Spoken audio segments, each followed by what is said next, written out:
La sanità pubblica veneta è in pericolo. Non è una domanda, non è un dubbio, ma una certezza. Parola del Partito Democratico che ha studiato e analizzato i dati relativi al 2022 della relazione sociosanitaria pubblicata dalla Regione Veneto. Dati ufficiali dunque che secondo il PD regionale creano notevoli preoccupazioni, a partire da quel 6% indicato come percentuale di prestazioni effettuate dal privato, che il Partito Democratico invece sostiene sia il 13,7%, più del doppio. Noi oggi numeri e cifre alle mano abbiamo spiegato perché ci sia il rischio di uno scivolamento verso il privato e di una sanità pubblica che rischia di non garantire a tutti i cittadini le cure di cui avrebbero diritto e bisogno.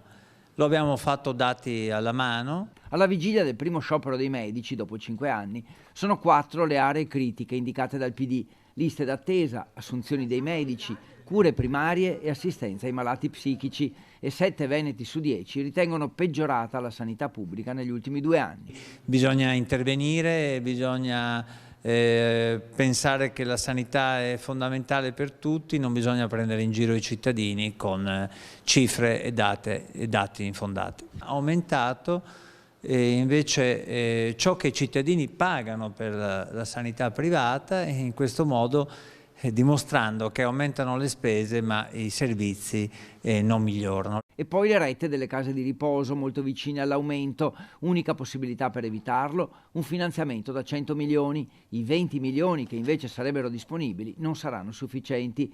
E così la sanità diventerà un tema centrale per le elezioni regionali del 2025. Il PD lancia la sfida a partire da oggi.